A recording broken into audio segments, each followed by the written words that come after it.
प्राणनाथ प्यारे की जय। सदगुरु महाराज की जय। कदमों लाग करु सेज दाम, पकड़ के दो उपाय।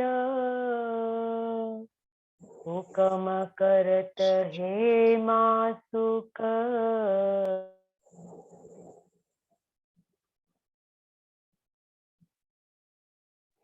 તારું મ્યુટ થઈ ગયું છે, ખોલ નાખ તો. બધા મ્યુટ કર્યું.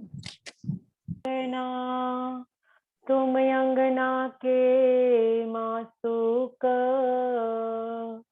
ए हुक्म इलम दृढ़ किया।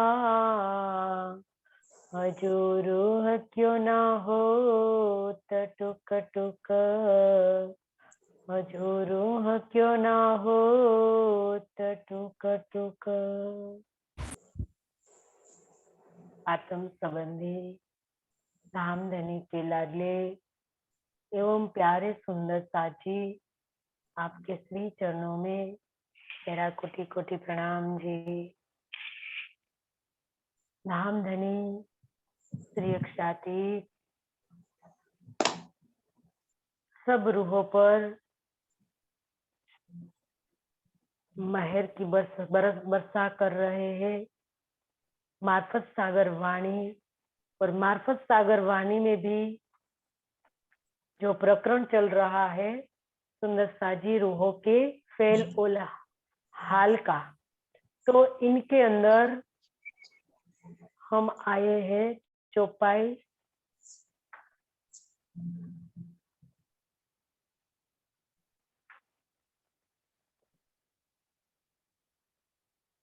अब लग दुनिया जानिया, मायने न पाए कीनने, तो बोले जुदे जुदे आरिफ, जो सकहे सबों में, और किए मोहक को मायने।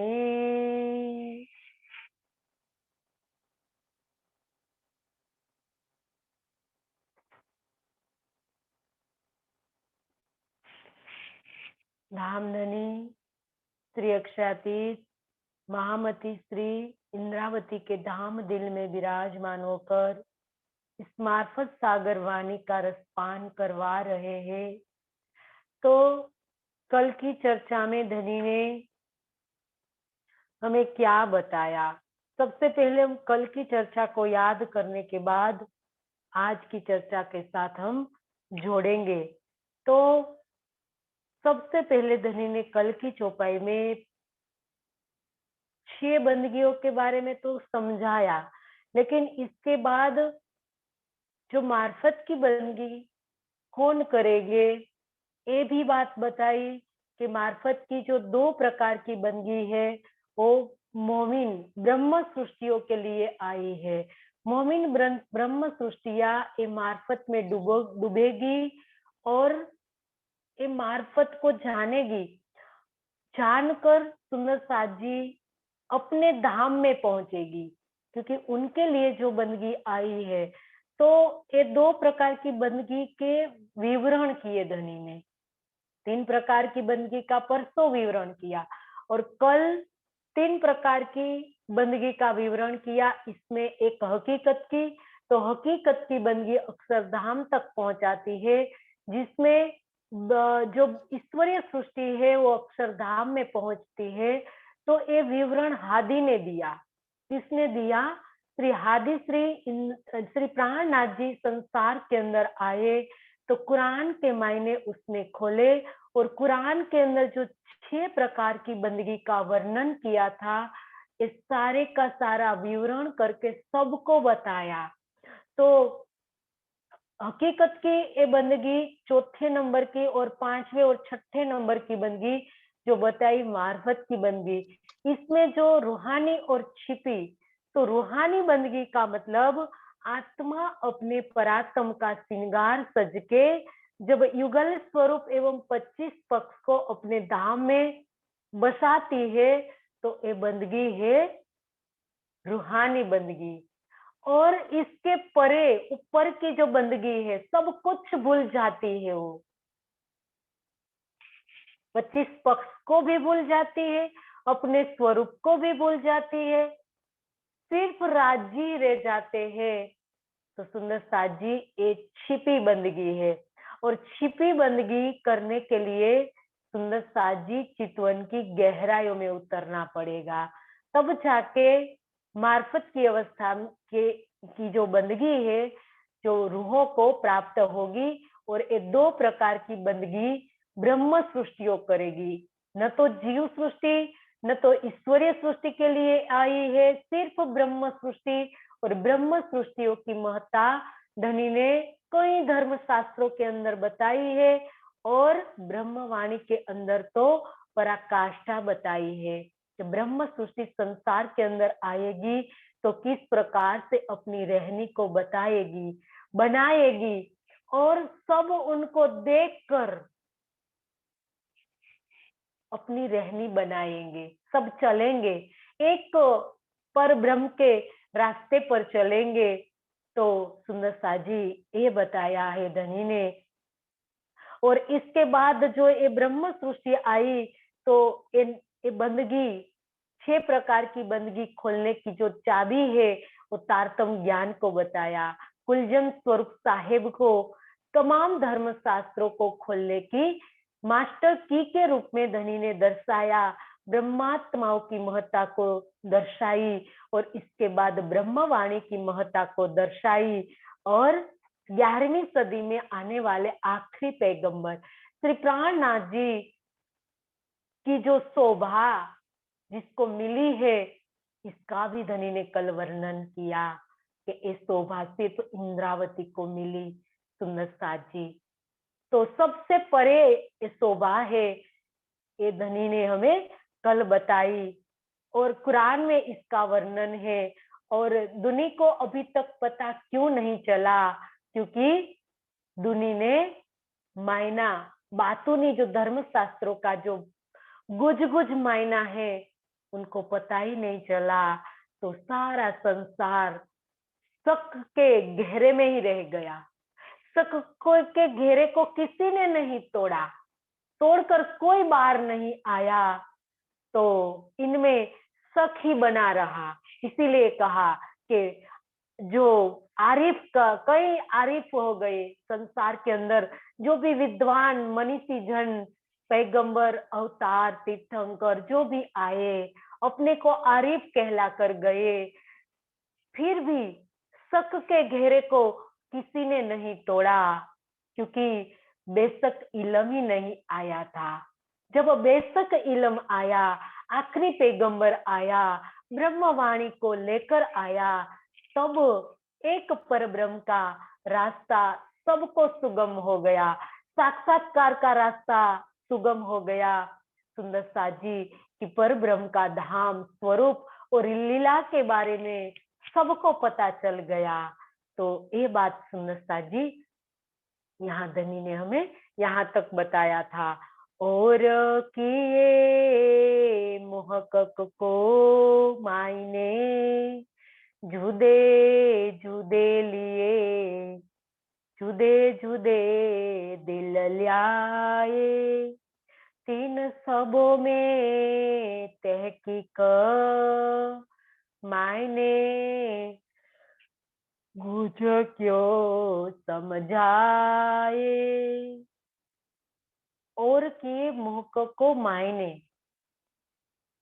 मुहक को मतलब कुरान के जो अग्रगण्य विद्वान हैं वो अपने मन के आधार पर अलग अलग भावों के अनुसार अलग अलग प्रकार के कुरान के अर्थ किए हैं उसने।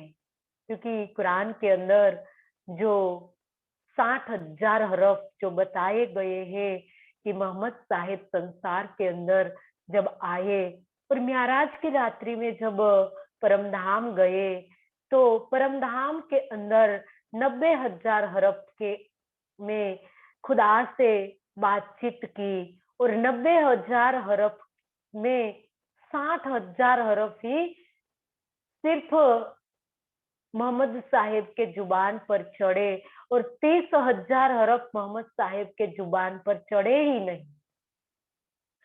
तो कुरान के अंदर उसने ये हरफ का वर्णन किया, गुज गुज लिख दिया कुरान के अंदर।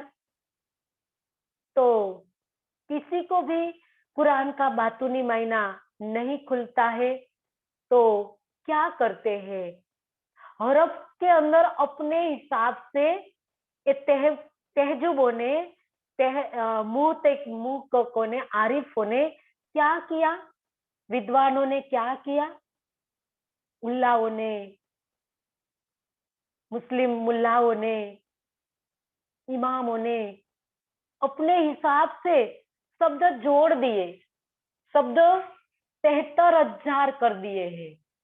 60,000 में से 13,000 शब्द को नए जोड़ दिए और ये आया तो अलग रूप से अपने हिसाब से जोड़ने से कुरान का उल्टा मायना कर दिया उसने। जो खुदा ने कहा है उनसे उल्टा आचरण करने लगे।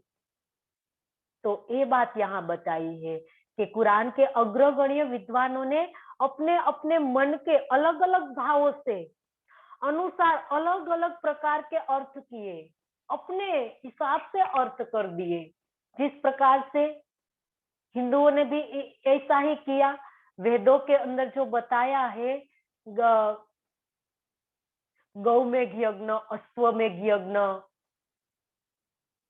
इस प्रकार से वाम मार्गियों ने क्या किया, अपने हिसाब से कर दिया कि बलि चढ़ाने की कई प्रकार की प्रथा को लगा दी। गौमेघ यज्ञ से गाय का मांस यज्ञ के अंदर होमने की प्रक्रिया शुरू कर दी, घोड़े को यज्ञ में होमने की प्रक्रिया शुरू कर दी। गोमेघ मतलब गो मतलब इंद्रिया, गो का कई अर्थ होता है। गो मतलब गाय, इंद्रिया, पृथ्वी, ऐसे अर्थ होते हैं। तो अपने हिसाब से गायों को यज्ञ में होमने की जो प्रक्रिया वाम मार्गियों ने शुरू कर दी। वैसे तो पृथ्वी को शुद्ध, संसार के अंदर जो हमारी पृथ्वी है उनको साफ सुथरी रखना, ये भी एक यज्ञ है। इनके अंदर जब हम गंदगी फैलाते रहते हैं सुंदर साथ जी, उनको साफ सुथरी रखनी है, तो उसको यज्ञ कहा गया है, गौमेघ यज्ञ कहा है। इंद्रियों को पवित्र करने को भी गौमेघ यज्ञ कहा गया है। और इंद्रिया, गाय, कई अर्थ होते हैं सुंदर साथ जी। तो अश्वमेघ यज्ञ का अर्थ होता है कि राष्ट्र को सुव्यवस्थित रीते चलाने को अश्वमेघ यज्ञ कहते हैं। जैसे वाम मार्गियों ने क्या किया, घोड़े को यज्ञ में घूमने की, जो प्राणियों को, मुख प्राणियों को, पशुओं को यज्ञ में घूमने की या बलि चढ़ाने की जो प्रथा शुरू की, तो यही तो कारण है, अर्थ का अनर्थ कर दिया। उसी प्रकार से कुरान के अंदर भी ऐसा ही घटित हुआ है। आयतों का उल्टा अर्थ करके अपने हिसाब से, अपने मन के भावों से अर्थ करके खुदा ने जो कहा है इनका उल्टा अर्थ करके सारे संसार के अंदर आतंक फैला दिया। तो ये यहाँ धनी ने बताया कि 3 सबों से तहकीक मायने गुज क्यों समझाए, तारतम ज्ञान से वो रहित है, इसीलिए उनको कुरान के कोई भी सूक्ष्म बातूनी जो भेद है तो उनकी समझ में नहीं आता है। तो वो अपने मन से, अपने भावों से उनका अर्थ करके उल्टा आचरण वो करते हैं। कहिया यहाँ के तर्जुमे जो दिल घसे न छाती से, अबलो छिपा मता એ તો રહ્યા जो जाहिर न किया किनने। क्या कहा? कहिया हादी के तर्जुमे, मतलब कुरान की टीका में भी लिखा हुआ है, जब तक दिल घसे न छाती से, मुहावरा है, दिल को छाती से घिसने घिसने का एक ये मुहावरा है। इसका अर्थ होता है अपने दिल को पूर्ण रूप से प्रेम में लुटा देना। इसको कहते हैं कि दिल को छाती से घिसना, प्रेम में लुटा देना अपने को। इसका अर्थ उनको समझ में नहीं आता है कि यहाँ कुरान के अंदर क्या बात बताई है।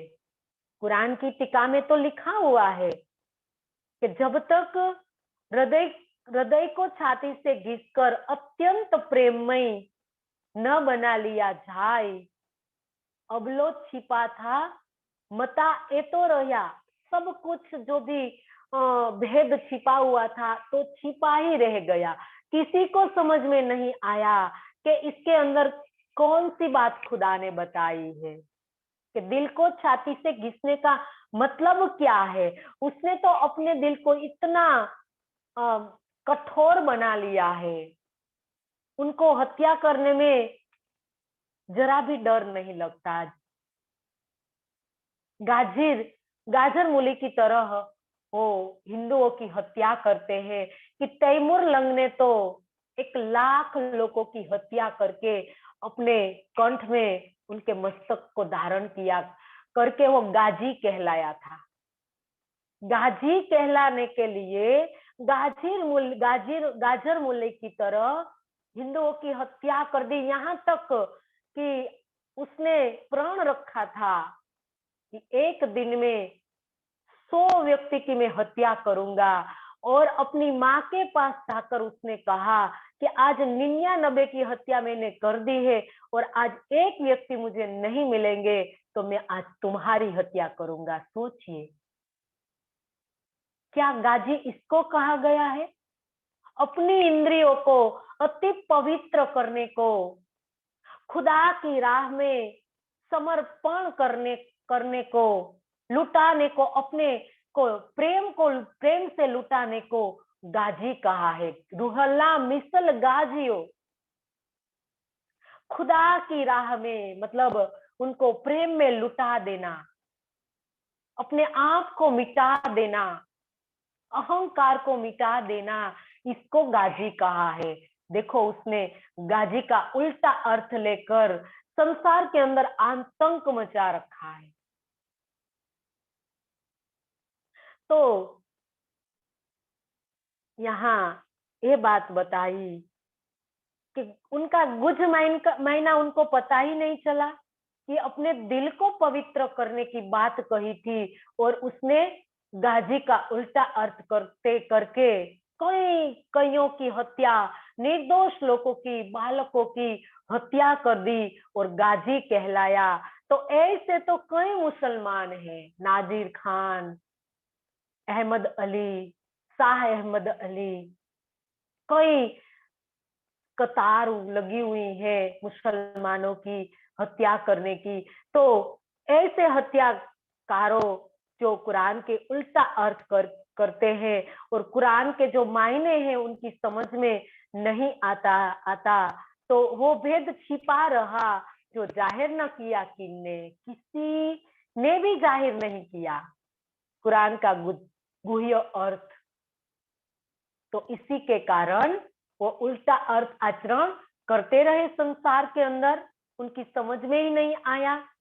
तो यहाँ आगे की चौपाई में बताया, तब से पर्दा मोह पर रहिया हजरत मुसाफ के, सो सदी 11 लग कि न दीदार न पाया।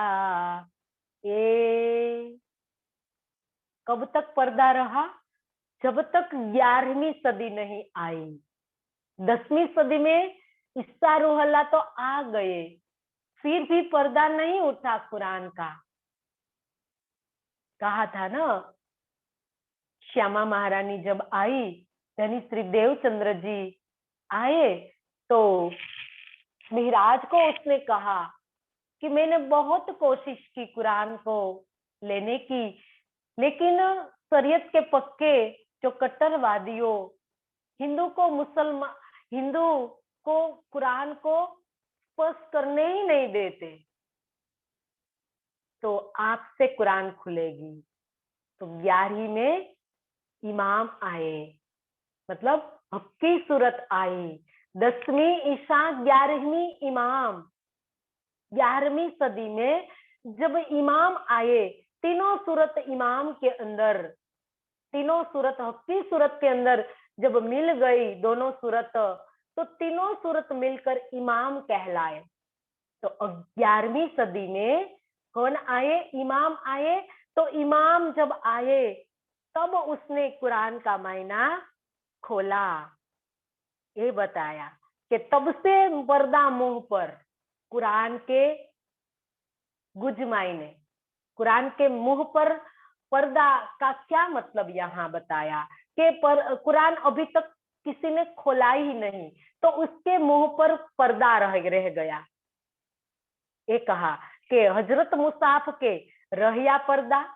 हजरत मुसाफ मतलब मोहम्मद साहिब की भी किसी ने पहचान नहीं की और कुरान की भी किसी ने पहचान नहीं की, दोनों पर पर्दा रह गया। तो कब तक रहा? 11वीं सदी तक पर्दा रहा। और 11वीं सदी में जब हकी सूरत आई तो सबको कुरान का गुज मायना भी पता चल गया और मोहम्मद साहिब का भी दीदार हुआ। जो जिस भाव से हकी सूरत को देखते हैं, उसी भाव से उनको दीदार होता है। कोई उनको मोहम्मद साहिब का दीदार करना चाहता है तो उनको हकी सूरत के अंदर मोहम्मद साहिब का दीदार होता है। कोई धनी श्री देवचंद्र जी का दीदार करना चाहता है तो उनको धनी श्री देवचंद्र जी को दिखाई दिया। कोई कृष्ण के रूप में उनने देखना चाहा तो उनको कृष्ण के रूप में दिखाई दिया। जो जिन्हों जैसा चाहिया उनको ऐसा ही दीदार हुआ। सुंदर सा जी हकी सूरत के समय में तो ये बताया कि 100 सदी 11 लग तीन दीदार न पाया। 11वीं सदी तक किसी को भी मोहम्मद साहिब का और कुरान का असली पहचान ही नहीं हुई। तो पर्दा होने की बात कही है कि कुरान के गुह्य भेदों को कोई जान ही नहीं सका, तो उनको पर्दा होने की बात कही है।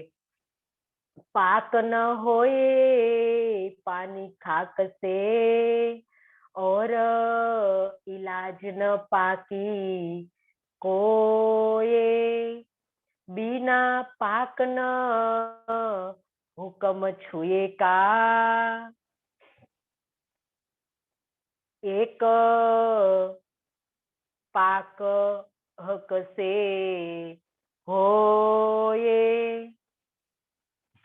पाक न होए पानी खाक से। पाक मतलब पवित्र। पानी इन संसार के जल से, खाक मतलब मिट्टी से। पानी और मिट्टी से शरीर तो पवित्र हो सकता है। पाक न होए पानी खाक से और इलाज न पाकी होए। ये शरीर पानी से तो पवित्र होता है, लेकिन हृदय को पवित्र कैसे करेंगे हम? और कोई इलाज ही नहीं है, और न कोई इलाज पाक होने का, और कोई इलाज ही नहीं है। हृदय को पवित्र करने के लिए धनी ने जो बताया है वही एक इलाज है, इनके अलावा कोई इलाज नहीं है। अंदर नाही निर्मल फिर फिर नहावे बाहिर, धनी ने कहा। और भी एक चौपाई में कहा कि पाक न होय इन पानी से, चाहिए अरस का जल, नाहिए हक के जमाल में, तब होए निर्मल। यही एक पवित्र होने का रास्ता है, और कोई रास्ता नहीं है। पाक न हो इन पानी खाक से, खाक और मिट्टी से कोई पवित्र हो ही नहीं सकता। इस संसार के जल से या कोई भी मिट्टी अपने शरीर पर लगा लेने से, इनका लेप कर लेने से कोई पवित्र नहीं हो सकता। कोई बभूति या कोई राख जो भी अपने शरीर पर लगाकर जो रखते हैं और कहते कि हम पवित्र हो गए, तो ऐसे कोई पवित्र नहीं हो सकते। और कोई इलाज ही नहीं है पाकी होने का, मतलब पवित्र होने का कोई इलाज ही नहीं है। और कुरान के अंदर कहा है कि पाक होने के बिना मुझे मत छुइयो, बिना पाक न हुक्म छुए का। कुरान के अंदर कहा है, हुक्म है कुरान के अंदर कि पाक हुए बिना मुझे मत छुए, एक पाक हक से होए।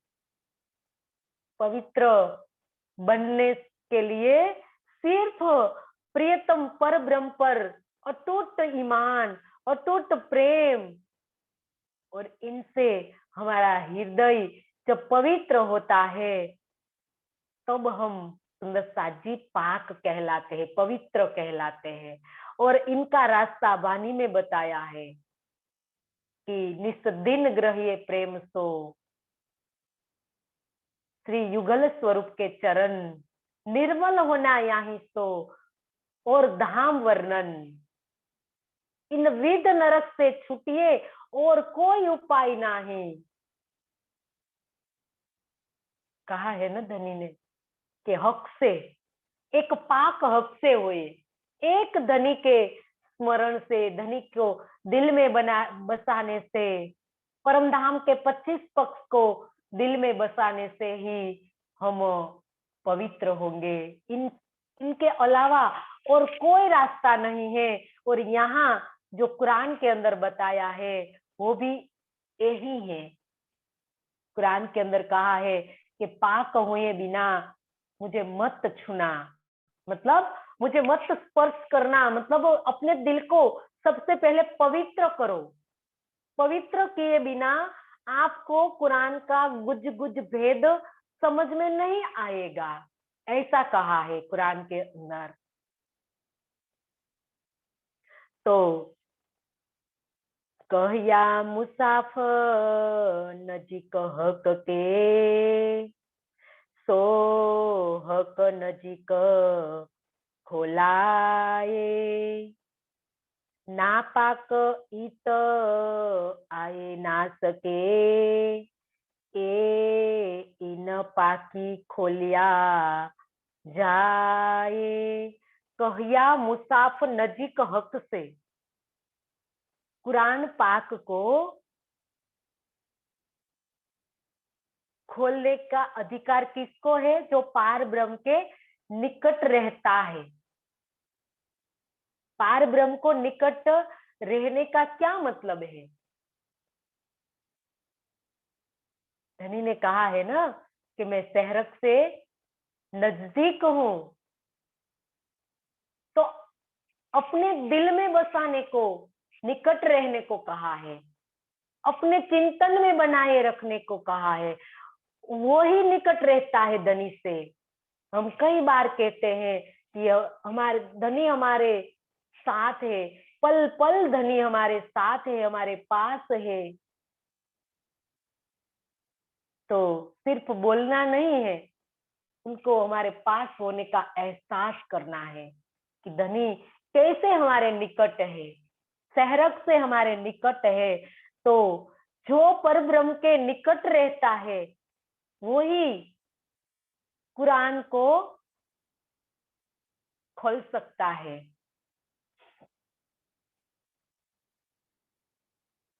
तो हक नजीक खोलाए, मतलब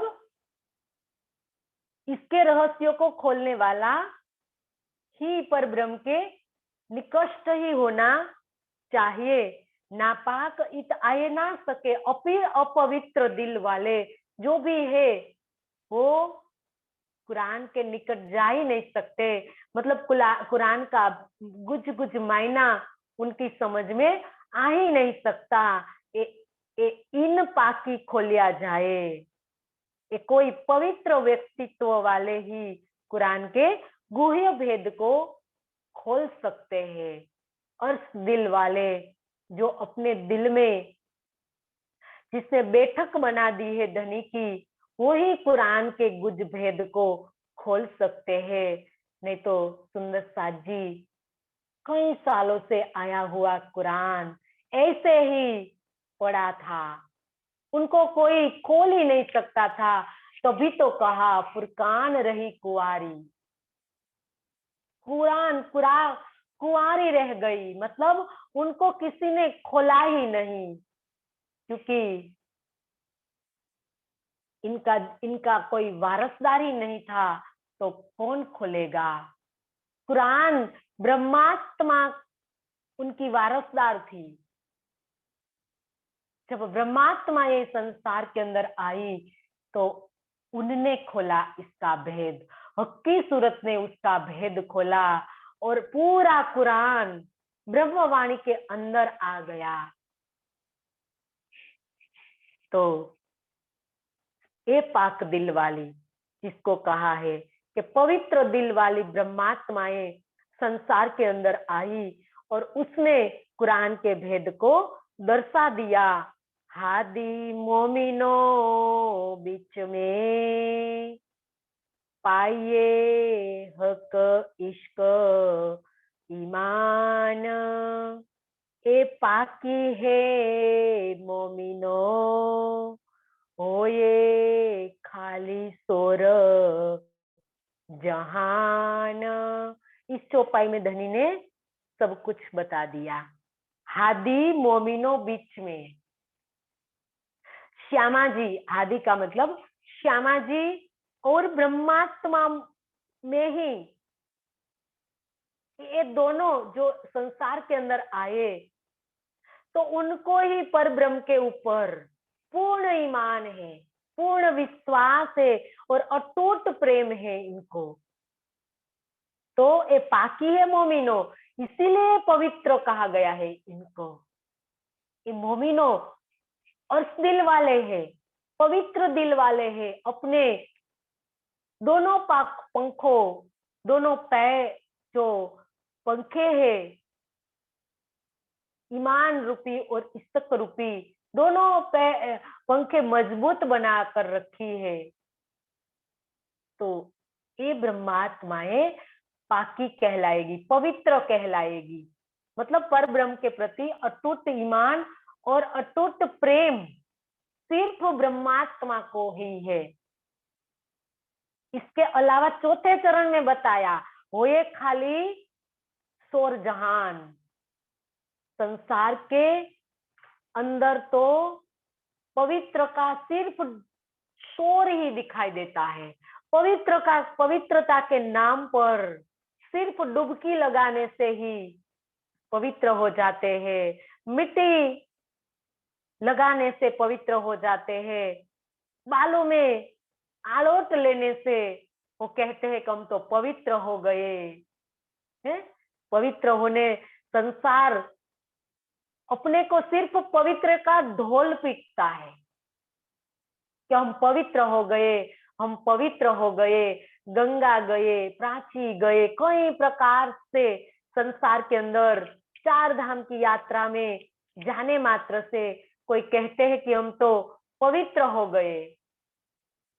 गंगा जल लाते हैं और कहते हैं कि हम पवित्र हो गए। और पवित्र होने का कई प्रकार से संसार के अंदर शोर चलता है, हम सब इनसे जानते हैं हम इनको कि यहाँ संसार पवित्र किसको कहते हैं।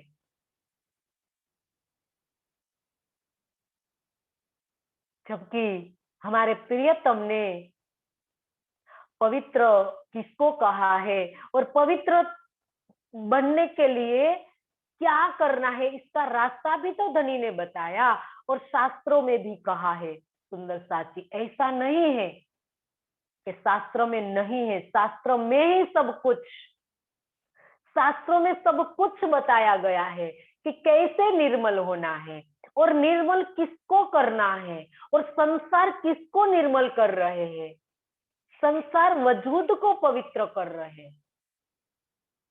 और इनके ही धर्मशास्त्रों के अंदर बताया गया है, मनुस्मृति के अंदर, कि अदर्भी गात्राणी शुद्ध्यंती,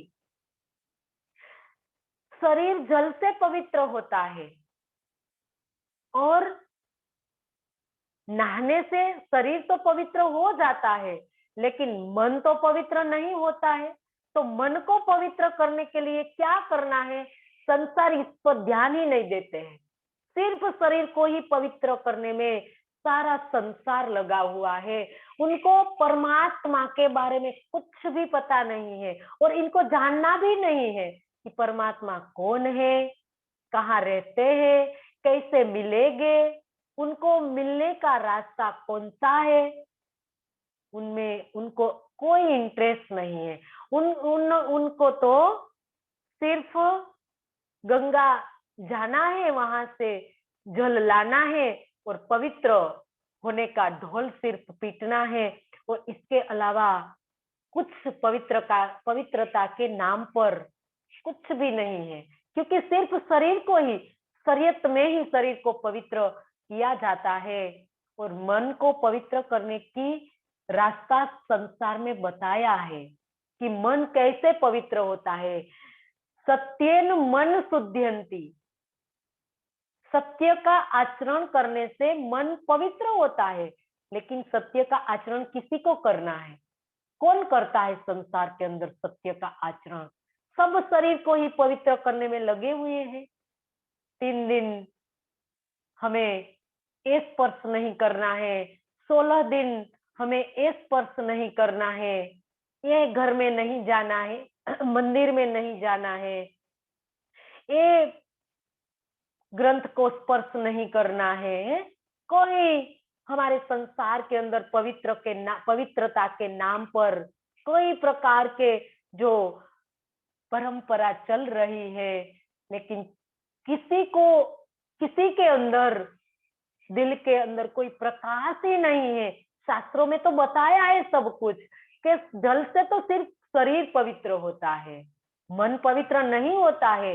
मन को पवित्र करने के लिए तो और रास्ता है, उनको सत्य का आचरण करना पड़ता है, तब मन पवित्र होता है। और जीव को पवित्र कैसे करेंगे? जीव को भी पवित्र करना पड़ता है। तो बताया है तपो विद्या भूतात्मा, तप और विद्या से जीव निर्मल होता है। तो क्या किसी को पता ही नहीं है कि जीव कौन है, आत्मा कौन है? इसका भी किसी को पता नहीं है। सिर्फ शरीर को पवित्र करने में संसार लगा हुआ है, और बुद्धि को पवित्र कर रहा है। तो इसीलिए तो शिव जी ने अपने सिर पर गंगा को धारण किया है। क्या कोई व्यक्ति अपने सिर पर कैसे गंगा को धारण करते हैं?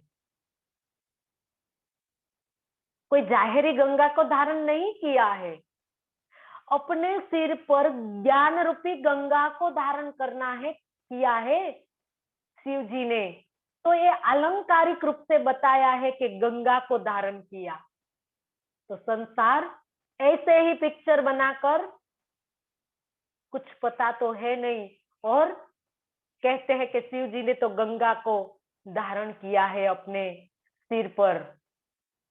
लेकिन इसका बातूनी मायना है ज्ञान रूपी गंगा को धारण किया है, और समाधि के नशे में वो इतने चूर है,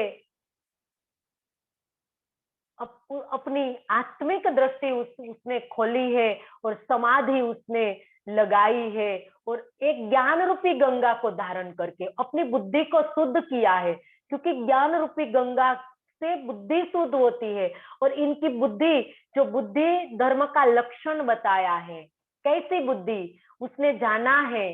जो कोई ज्ञान रूपी गंगा को धारण करता है, तो वो अपनी बुद्धि से सोचता है कि मैं कौन हूँ, कहाँ से आया हूँ और मुझे कहाँ जाना है। तो सुंदर साथ जी एक ज्ञान रूपी गंगा शिव जी ने धारण करके वो समाधि में बैठे रहते हैं और वो पार ब्रह्म को जानने के लिए कई समाधियां उसने लगाई है। तो सुंदर साथ जी ऐसे पवित्र हुआ जाता है। बुद्धि को पवित्र करना है, जीव को पवित्र करना है, मन को पवित्र करना है। सिर्फ शरीर को पवित्र करने से कोई पवित्र नहीं हो जाता है।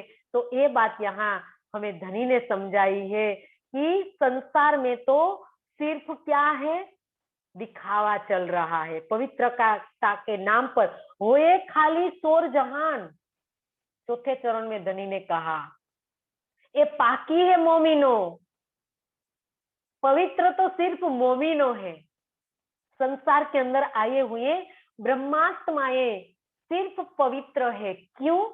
क्योंकि उसने अपने दिल को निर्मल किया है, अपने जीव को निर्मल किया है, अपनी बुद्धि को जागृत बुद्धि में परिवर्तित किया है और जागृत बुद्धि से भी निज बुद्धि मोमिनों को प्राप्त हुई है।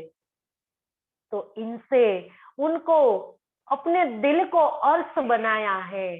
तो अर्श बनाने वाली जो मोमिनो है वही पवित्र है। सोचिए सुंदर साथ जी, धनी ने क्या कहा, सिर्फ मोमिनो पवित्र है क्योंकि उसने अपने दिल को धाम बनाया है, अपने दिल के अंदर युगल स्वरूप की बैठक को बनाई है, इसीलिए पवित्र है। जिसने अपने दिल में धनी को नहीं बसाया है, इन सबको जहान कहा है, संसार के जीव कहा है इनको। ब्रह्मवाणी लेकर भी कोई सुंदर साथ जी अपने दिल में युगल स्वरूप को नहीं बैठाते तो कैसे पवित्र होंगे। तो इनको तो धनी ने कहा कि खाली शोर जहान, संसार के अंदर तो सिर्फ पवित्रता का शोर चल रहा है, कोई पवित्रता है ही नहीं। जब वो पर ब्रह्म को हम दिल में बसाएंगे तभी पवित्र पवित्र माने जाएंगे।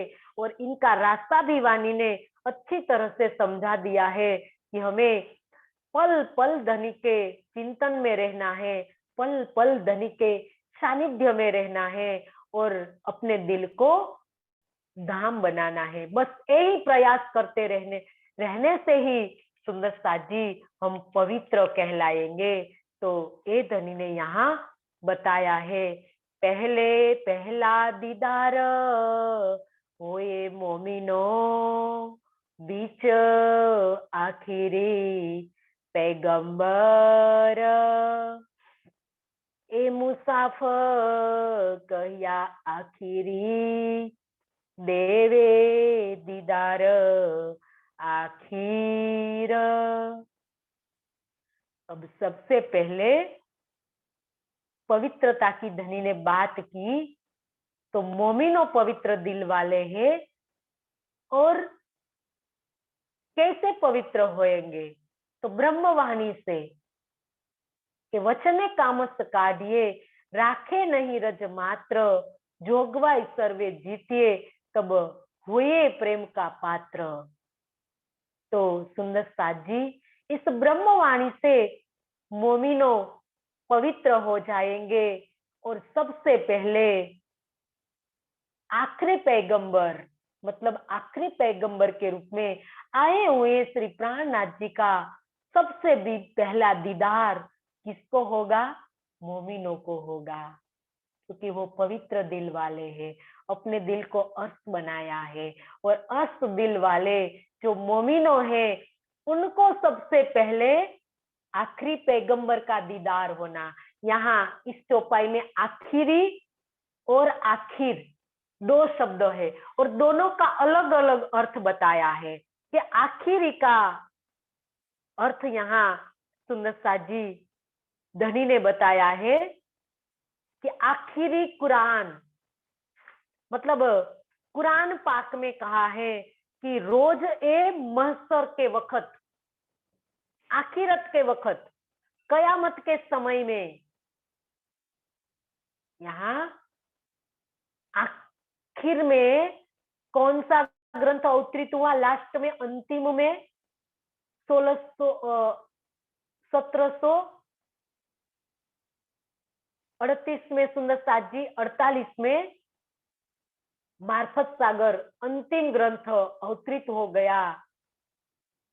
तो आखिरी कुरान कहा है ब्रह्मवाणी को। किसको? इस ब्रह्मवाणी को आखिरी कुरान कहा है कि आखिर अंदर आने वाले जो ब्रह्म ज्ञान है, और ये ब्रह्म ज्ञान लाने वाले आखिरी पैगंबर जो श्री प्राणनाथ जी संसार के अंदर आएंगे, तो सबसे पहले दीदार किसको होगा? मोमिनों को होगा। ये मुसाफ कहिया आखिरी, मुसाफ मतलब कुरान, आखिरी मुसाफ, आखिरी कुरान, आखिरी कुरान। कुरान को तो सुंदर साथ जी सारा कुरान ब्रह्मवाणी के अंदर आ गया, तो ये ब्रह्मवाणी आखिरी कुरान है। इसको आखिरी कुरान कहा गया है कि कयामत के समय में आने वाला जो कुरान है वो ब्रह्मवाणी है। तो इस ब्रह्मवाणी को सुंदर साथ जी कहा गया है आखिरी कुरान। तो सबसे पहले दीदार भी ब्रह्मात्मा को होगा। तो आखिरी का जो शब्द है इसका अर्थ इस चौपाई के माध्यम से सुंदर साथ जी कयामत का समय, आखिरी मतलब कयामत के समय से है, आखिरी का मतलब, और आखर मतलब आखर अंतिम समय में आने वाले जो पैगंबर हक्की सूरत श्री प्राणनाथ जी से इसका अर्थ लेना है। तो सुंदर साथ जी यहाँ कुलजम स्वरूप साहेब के अंदर जिसको आखिरी कुरान कहा गया है, तो ये बताया, बखत मोहम्मद के उठने और आवे असाहाब, तब सो खोले मुसाफ को, पहुंचे लग को से नकाब। बखत मोहम्मद के उठने मतलब आखिर के समय, कयामत के समय में जब हजरत आखरुल इमाम मोहम्मद मेहदी साहिबु जमा जब प्रकट होंगे, तो उनके साथ कौन आएंगे? उनके मित्र ब्रह्म मुनि भी होंगे। कहा है कि बखत मोहम्मद के उठने और आवे असहाब मतलब उनके मित्र, असहाब उनके मित्र को कहा है, यारों को कहा है। तो आखिर के समय में जो आने वाले उनके जो मित्र ब्रह्म मुनि के रूप में उनको मित्र बताया गया है। तो तब सो खोले मुसाफ को, तो तब मुसाफ खुलेगा, कुरान तब खुलेंगे।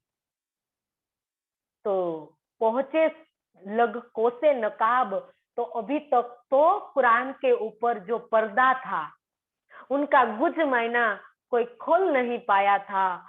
तो सुंदर साथ जी आखिरी समय में जब इमाम मेहदी साहिबु जमा इस संसार के अंदर आएंगे ब्रह्म मुनि के रूप में, तो ये ब्रह्म मुनि ये कुरान का नकाब हटाएंगे, गुज गुज मायना खोलेंगे, तब जाके संसार को पता चलेगा। तो ये बात यहाँ सुंदर साथ जी बताई है कि उनके मित्रों ने पूछा ना कि मोहम्मद साहेब जब आए अरब के देश, अरब में, तो उनके मित्रों ने उनको पूछा कि आप कुरान पाक के भेदों को स्पष्ट किए बिना संसार से क्यों जा रहे हो? उनके यारों ने उनको पूछा कि आप कुरान के गुह्य भेद को खोल के बता दो। तब उनके उत्तर में मोहम्मद साहिब ने कहा कि इसके भेद आखरुल इमाम मोहम्मद मेहदी साहिबु जमा खोलेंगे। इसके अलावा कोई नहीं खोल पाएगा, क्योंकि वो मार्फत के थे जो मुक्त हरफे मुक्तयात जो थे, उनके अंदर जो बताए गए थे गुह्य भेद, तो एक खोलने वाले हकीर सूरत से ही खुलने वाले थे। तो कहा था कि इमाम मेहंदी जब आएंगे तो भी कुरान का भेद खुलेगा। मेरे ऊपर एक हुक्म नहीं है खोलने का। तो ये बात तो उनके यारों को कही थी मोहम्मद साहेब ने।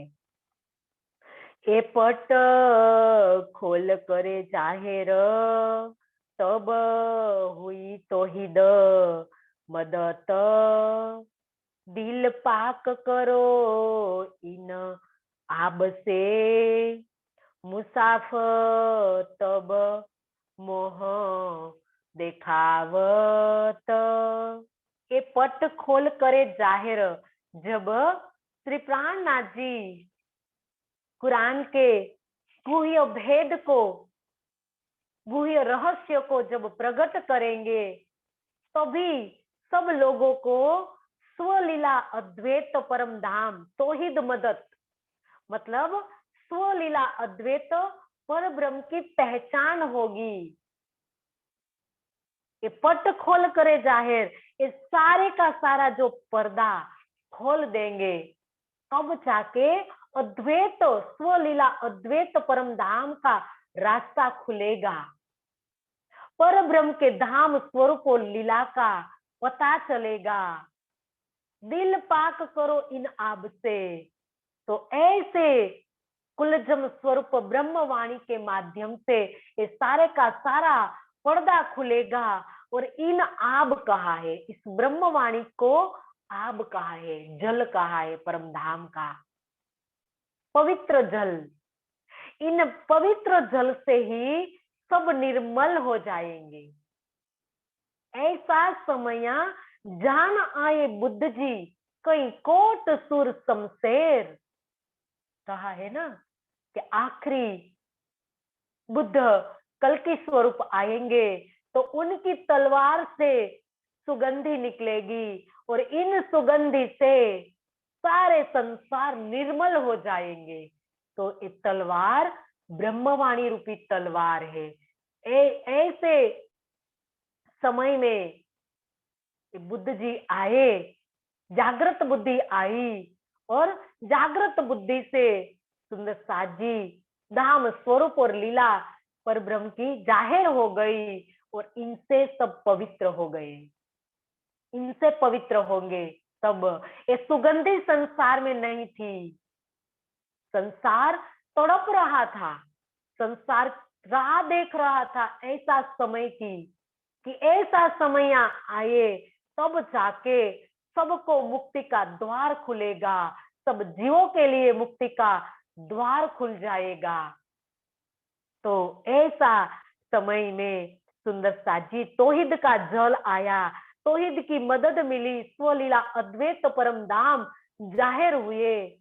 और ऐसे समय में दिल पाक करो इन आब से, ऐसे पवित्र जल से, स्वलीला अद्वैत परम धाम के जल से अपने दिल को पवित्र करिए। कहा है धनी ने कि इनसे पवित्र हो जाएगा दिल। दिल को पवित्र करने के लिए और कोई रास्ता नहीं है। इन विद नरक से छूटिए और कोई उपाय ना है। निस दिन ग्रहिए प्रेम सो, दिन और रात अपने प्रियतम की याद में रहना, युगल स्वरूप के चरण में रहना, युगल स्वरूप के चरण को दिल में बसाए रहना।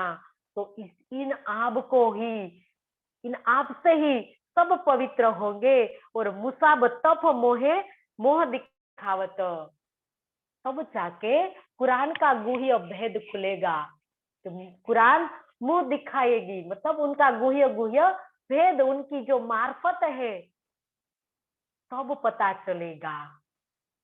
तो सुंदर साजी कितनी बड़ी बात धनी ने बताई है इस चौपाई के अंदर, कि कैसे पवित्र हो जाएंगे हम।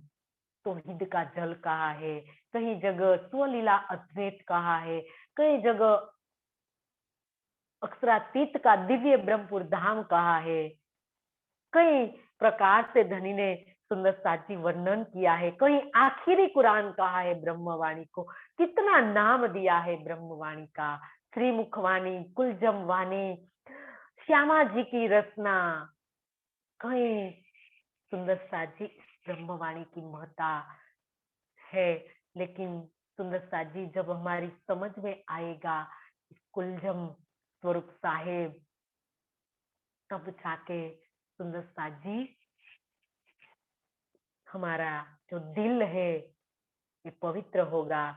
जब हम इनकी मार्फत में डूबेंगे, हम इनकी गहराइयों में डूबेंगे, इन चौपाइयों की, तब जाके हमें पता चलेगा कि ये क्या है। ये सिर्फ चौपाया नहीं है। चौपाइयों के अंदर बताए गए सिर्फ शब्द नहीं है। शब्द के अंदर इतना रस भरा हुआ है, इतना जल है। सुंदर साजी, इन रस को पीना है। इसीलिए इनको जागृत वचन कहा है कि ये वचन ऐसे जागृत वचन इसीलिए है क्योंकि इनके अंदर पूरा परम धाम का रस भरा पड़ा है।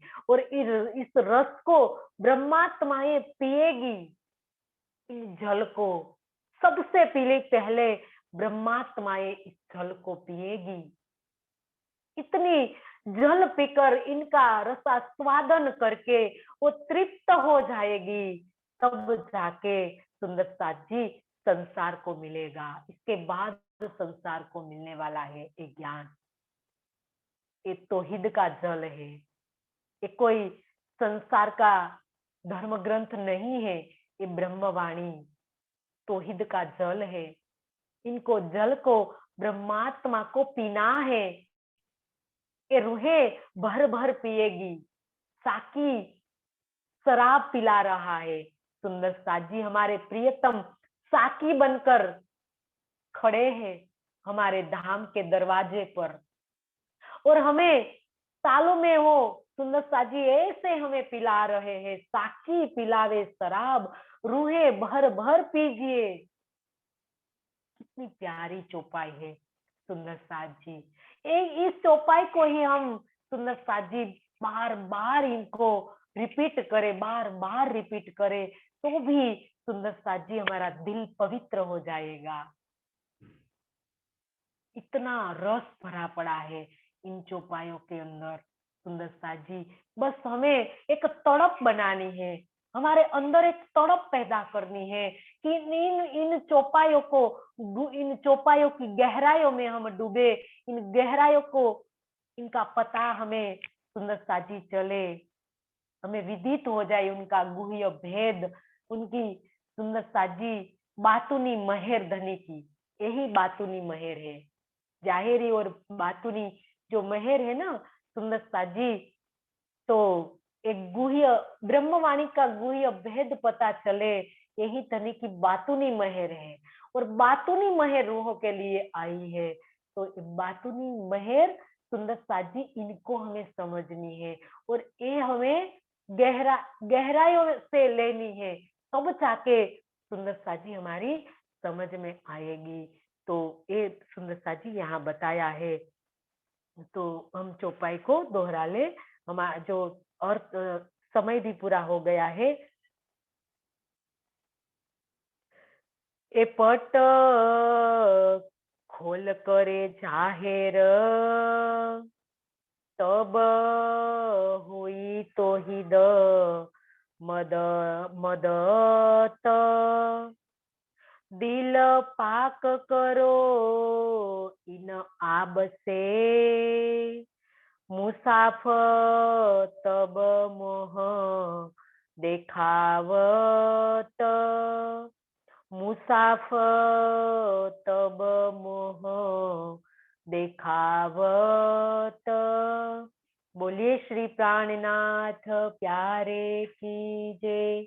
सदगुरु महाराज की जय। पन्ना धाम की जय। सर्व सुंदर साथ की जय। सब सुंदर साथ के चरणों में कोटि कोटि प्रणाम जी।